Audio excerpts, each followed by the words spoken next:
Hello everyone, I Jhalak Patel, Assistant Professor at LJ Institute of Engineering and Technology in the Department of Electronics and Communication.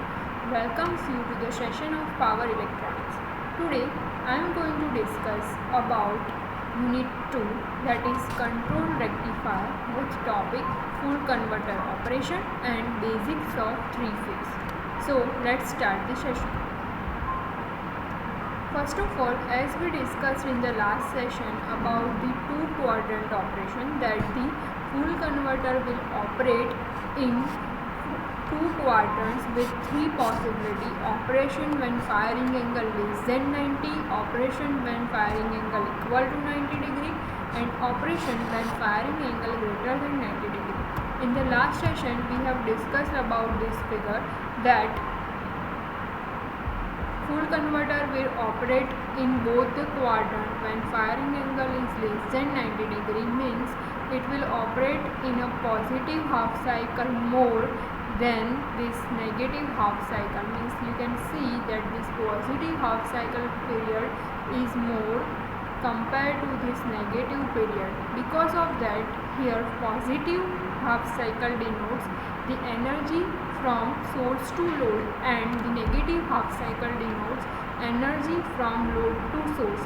So because of this full converters operation, in more about the positive half cycle, here source to load flow is more compared to load to source flow, and because of this type of operation, rectification will take place, and because of this rectification, here you can see that energy returned back is less compared to energy stored by load.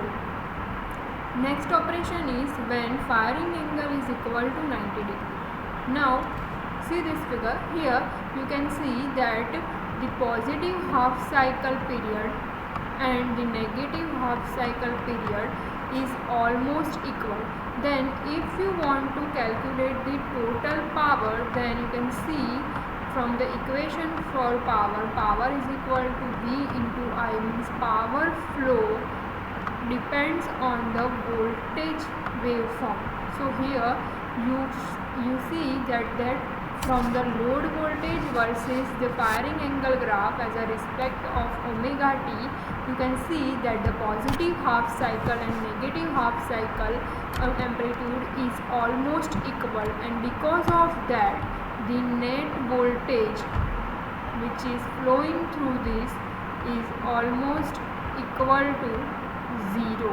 Means net voltage is 0 in this case. Operation of firing angle equal to 0, equal to 90 degree. Now if net voltage is 0, then we can say that there is no amount of power flow, or net power flow is equal to 0. That means energy stored from source to load is equal to energy stored from load to source. So in this case we can say this statement: source to load power is almost equal to load to source power, means total net power flow sigma of P is almost equal to 0. Practically there should be some power flow from the source to load or either load to source, but ideally it should be 0 when firing angle or maybe delay angle is equal to 90 degree. Now let's see third case.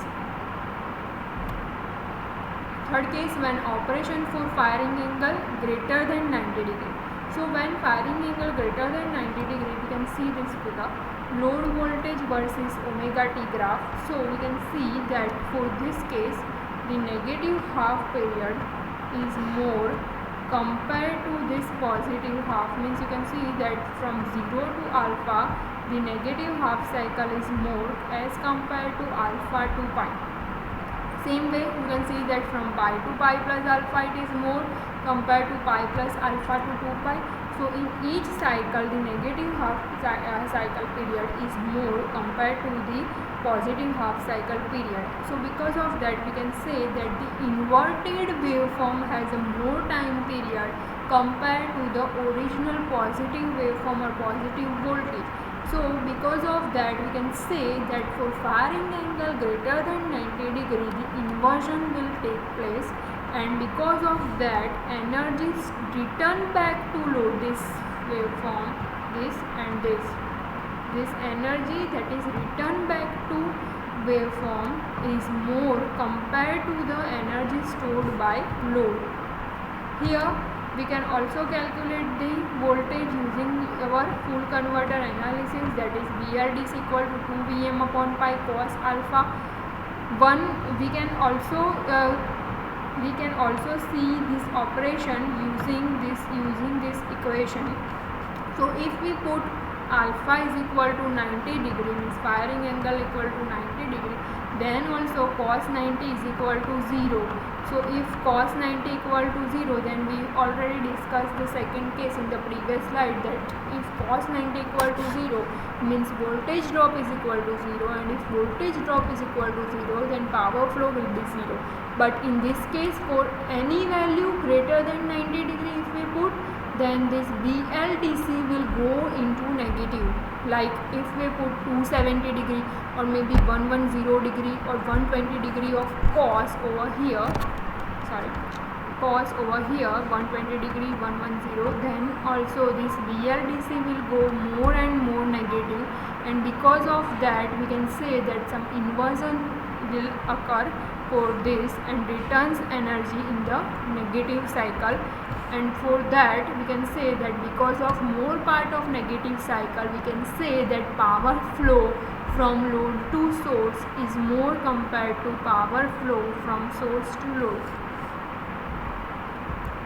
So this is our full converter's operation. Now let's see the pros and cons of the full converter. So let's first consider the advantages. First of all, it can operate in a rectification as well as inversion mode, that we see in the previous slide. In a rectification, we can say that the full converter will operate in a rectification mode when the firing angle is less than 90 degree, and it will operate in an inversion mode when firing angle becomes greater than 90 degree. So we can say that it can operate in either rectification term or in an inversion mode. Reutilization of energy is possible, means for full converter we see that it will flow the energy from source to load as well as from load to source, and because of that reutilization of energy is possible in case of full converter. Also regeneration is possible with that. There are also some limitations of full converter, that are more harmonics are generated. We see in the analysis of full converter that the harmonic factor HF is equal to the fundamental components difference and divided by the original fundamental component. That means the harmonics divided by the fundamental component value is considered in case of harmonic factor, and in case of full converter that harmonic factor value HF is more compared to the HWCR, as well as from the semi converter it has a more value of HF. So it is a limitation of this full converter that more harmonics are there. Then low active power and high reactive power. We already discussed about the active power and reactive power in the analysis of full converter, that active power should be as high as possible because it is one type of useful power, but in case of full converter it has a lower value, that is not desirable. While reactive power is one case of useless power, it should be as minimum as possible, but in case of full converter it has some higher value than the semi converter case. So this is the limitation of full converter. Also the power factor value is also very small, but actually power factor is a resistive part upon reactive part, so it should be as high as possible, but in case of full converter it will be small. But through these disadvantages are there, but because of the reutilization of energy we can prefer the full converter over the semi converter as well as over half wave converter. So this is the mainly single phase converters or single phase control rectifier. Now let's move towards the three phase rectifiers. before discussing about the three-phase rectifiers, let's see some concepts about the three-phase. Three-phase have the three phases, namely R, Y and B, and fourth one is a neutral. With respect to neutral, we will measure the three-phase like V, R, N, means voltage between R and N terminal, voltage between Y and N terminal is denoted by V, Y, N, and the voltage between B and N terminal, it is denoted by V, B, N. So this is mainly the four terminal R, Y, B, and one is neutral. Phase voltage. Phase voltage, it is the voltage measured between a phase and neutral, that I already said that it is a voltage between phase and neutral, means VRN, VYN or VBN means one phase, and it is, if it is combined with neutral, then it is a voltage between the phase and neutral. So it is called as a phase voltage. It is denoted like this. You can also write it like capital V with subscript that particular VRN or VYN. Here YN, RN and BN should be in subscript, lower subscript. So now let's see what is line voltage. So line voltage is voltage measured between two phases. So two phases are, it may be between R and Y, or maybe between Y and B, or between B and R. So it can be written like this: VRY, VRB and VYB. So this is called as a line voltage. Here you can also write this like this. VRY can also be written like V and then subscript R and Y. Similarly, you can write down VRB and VYB, or you can simply write down right into bracket. Let's discuss these some other points. Phase and line voltage waveform, ideally what should be? So here you can see that between the two waveforms there is a 120-degree phase shift between the phase voltage waveform, that is 120-degree, and between the line voltages, means between VRY and VRB or VYB maybe, there should be a phase difference of 60-degree.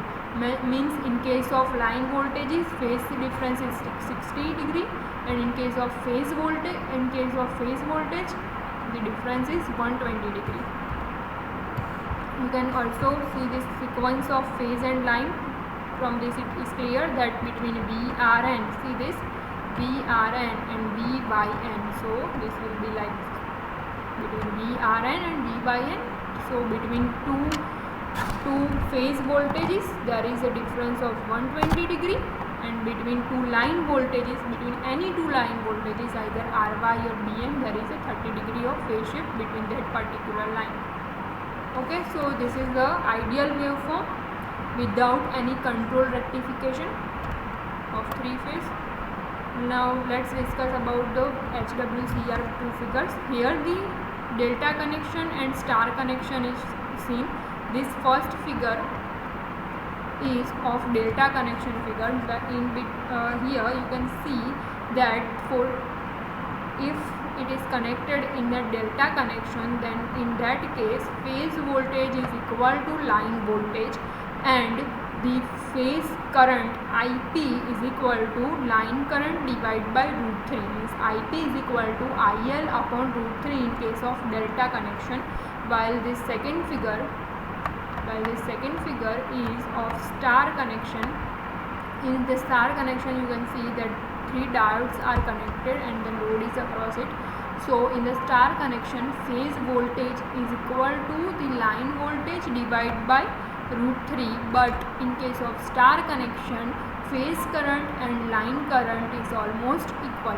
So this is the two figures of HWCR, but for this two configuration, here please note that in this case diodes are connected, and because of diode connection we see in the single phase HWCR that if diodes are connected with the rectifier, then it does not provide any control rectification, because there is no firing angle, means there is no control terminal over it. while if we connect over here the SCR instead of this diode, if we connect the SCR over here, then it will be like this. There is one gate terminal is added, and because of that this gate terminal, it provides the control operation, and this is how HWCR is called as a control rectifier in the three phase. So we will discuss about the three-phase rectification of HWCR in the next session. This is the HWCR with uncontrolled rectification process. So it is called as an uncontrolled rectifier if diodes are connected, and here load voltage is equal to phase voltage if it is connected into delta connection, and phase voltage equal to line voltage divided by √3 if it is connected in a star connection. So this is the uncontrolled half wave rectifier. Okay, so in the next session we discuss about the control operation of this rectifier. Up to this, if you have any query or doubt, you can ask me on my email ID or WhatsApp me on my number. Thank you for watching.